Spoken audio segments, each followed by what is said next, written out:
Friends, स्वागत है आपका हमारे यूट्यूब चैनल में। और आज मैं लेकर आया हूँ बायोलॉजी के 40 महत्वपूर्ण क्वेश्चन। तो चलिए शुरू करते हैं पहले क्वेश्चन से। पहला क्वेश्चन है, जीवन की मूलभूत इकाई क्या है? तो इसका सही आंसर हो जाएगा कोशिका जीवन की मूलभूत इकाई है। अगला क्वेश्चन है, करनाल वंट किस फसल की बीमारी है? तो यह गेहूँ फसल की बीमारी है। अगला क्वेश्चन है, वन अनुसंधान संस्थान कहाँ पर स्थित है? तो यह देहरादून में स्थित है। अगला क्वेश्चन है, निम्नलिखित में से किन कोशिकाओं में नाभिक नहीं होता है? तो लाल रक्त कोशिकाओं में नाभिक नहीं पाया जाता है। अगला क्वेश्चन है, कोशिका का जीवित अंश जीव द्रव्य कहलाता है। यह किससे बना होता है? तो यह कोशिका द्रव्य, केंद्रक द्रव्य और अन्य कोशिकाओं से बना होता है। और जीव द्रव्य की खोज किसने की थी? तो जीव द्रव्य की खोज डुजार्डिन नामक वैज्ञानिक ने की थी। अगला क्वेश्चन है, निम्नलिखित में से कौन सी कोशिकाओं को आत्महत्या की थैली कहा जाता है? तो लाइसोसोम को आत्महत्या की थैली कहा जाता है। अगला क्वेश्चन है, वायुमंडल में ओजोन क्षेत्र का पता लगाया गया है, वह कहाँ पर स्थित है? तो वह अंटार्कटिका के ऊपर स्थित है। अगला क्वेश्चन है, धान का खैरा रोग किस तत्व की कमी से होता है? तो यह जिंक की कमी से होता है। अगला क्वेश्चन है, विश्व पर्यावरण दिवस कब मनाया जाता है? तो 5 जून को विश्व पर्यावरण दिवस मनाया जाता है। अगला क्वेश्चन है, केसर मसाला बनाने के लिए पौधे का कौन सा भाग उपयोग में लाया जाता है? तो पौधे का वर्तिकार भाग उपयोग में लाया जाता है। अगला क्वेश्चन है, एक मानव शरीर में अनैच्छिक मांसपेशियां कहाँ पर स्थित होती हैं? तो यह दिल में स्थित होती हैं।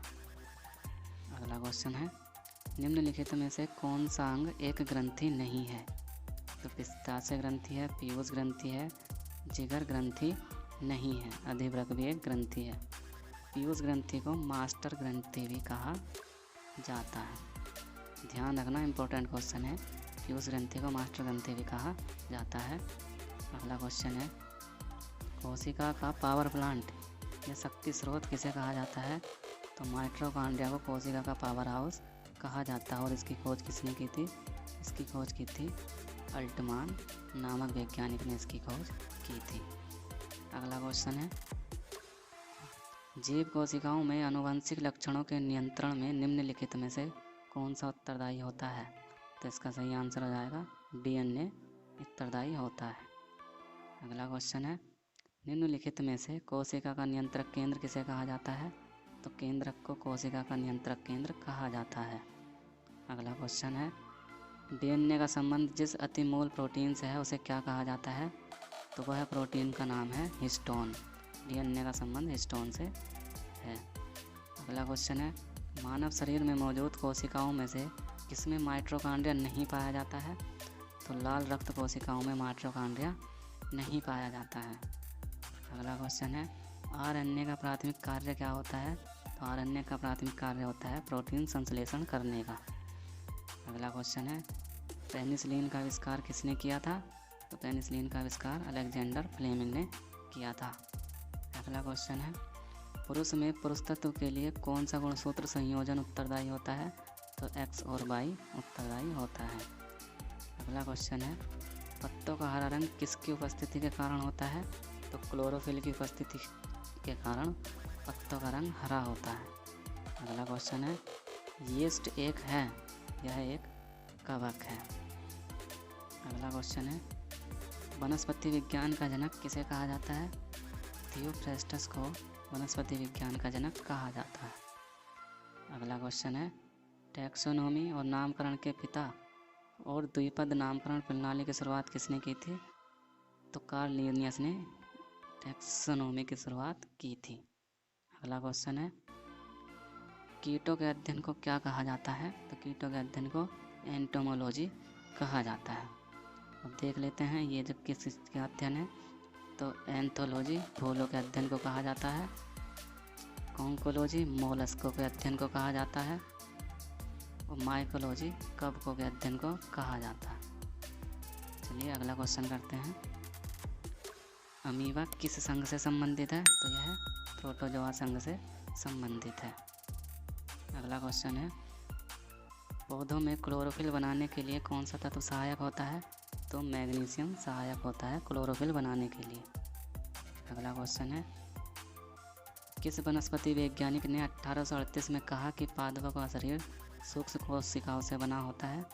तो यह कहा था स्लाइडेन ने कहा था। अब रॉबर्ट हुक ने क्या किया था? कोशिका की खोज की थी, सर्वप्रथम कोशिका की खोज की थी। डुचार्डिन ने जीव द्रव्य की खोज की थी और अल्टमान ने माइटोकॉन्ड्रिया की खोज की थी। चलिए अगला क्वेश्चन कर लेते हैं। अगला क्वेश्चन है, डीएनए की द्विकेंद्रित संरचना किसके द्वारा दी गई थी? तो यह दी गई थी वाटसन और क्रिक के द्वारा डीएनए की द्विकेंद्रित संरचना दी थी। अगला क्वेश्चन है, प्रयोगशाला में सर्वप्रथम डीएनए का संश्लेषण किसने किया था? तो खुराना ने प्रयोगशाला में सर्वप्रथम डीएनए का संश्लेषण किया था। अगला क्वेश्चन है, 80% से अधिक कोशिकाओं में पाया जाने वाला पदार्थ कौन सा है? तो कोशिकाओं में 80% जल पाया जाता है। अगला क्वेश्चन है, केंद्रक के भीतर के संघनित भाग केंद्रिका की खोज 1774 ईस्वी में किसने की थी? तो यह की थी फेलिका फोंटाना ने केंद्रिका की खोज की थी और रॉबर्ट ब्राउन ने केंद्रक की खोज की थी। चलिए अगला क्वेश्चन है, निम्नलिखित में से कौन सा कोशिकांग पादप कोशिका में पाया जाता है किंतु जंतु कोशिका में नहीं पाया जाता है? तो इसका सही आंसर हो जाएगा क्लोरोप्लास्ट। इसको हिंदी में क्या कहते हैं? हरित लवक भी कहते हैं। अगला क्वेश्चन है, कोशिका की खोज किसने की थी? तो कोशिका की खोज रॉबर्ट हुक ने की थी। सर्वप्रथम जीवित कोशिका की खोज किसने की थी? तो सर्वप्रथम जीवित कोशिका की खोज ल्यूबिन हुक ने की थी और इन्होंने यह कोशिका बैक्टीरिया में देखी थी सर्वप्रथम। अगला क्वेश्चन है, कोशिका का रसोई घर किसे कहा जाता है? तो कोशिका का रसोई घर हरित लवक को कहा जाता है, हरित लवक को कहा जाता है। अगला क्वेश्चन है, राइबोसोम्स होते हैं, राइबोसोम्स आरएनए होते हैं। अगला क्वेश्चन है, निम्नलिखित में से क्या डीएनए में मौजूद होता है किंतु आरएनए में मौजूद नहीं होता है? तो इसका सही आंसर हो जाएगा थायमीन। डीएनए में उपस्थित होता है लेकिन आरएनए में अनुपस्थित होता है। अगला क्वेश्चन है, प्रकाश संश्लेषण की क्रिया में प्रकाश ऊर्जा बदलती है? तो प्रकाश ऊर्जा रासायनिक ऊर्जा में बदलती है। अगला क्वेश्चन, आज का लास्ट क्वेश्चन, गाजर का रंग किसकी मौजूदगी के कारण ऐसा होता है, मतलब लाल होता है? तो इसका सही आंसर हो जाएगा कैरोटीन की उपस्थिति के कारण लाल होता है। क्लोरोफिल की उपस्थिति के कारण पत्तों का रंग हरा होता है। लाइकोपीन की उपस्थिति के कारण टमाटर का रंग लाल होता है और कैरिकाजेंथिन की उपस्थिति के कारण पपीते का रंग पीला होता है। ध्यान रखना, मोस्ट इम्पोर्टेंट क्वेश्चन है। तो ये थे आज के बायोलॉजी के 40 महत्वपूर्ण क्वेश्चन।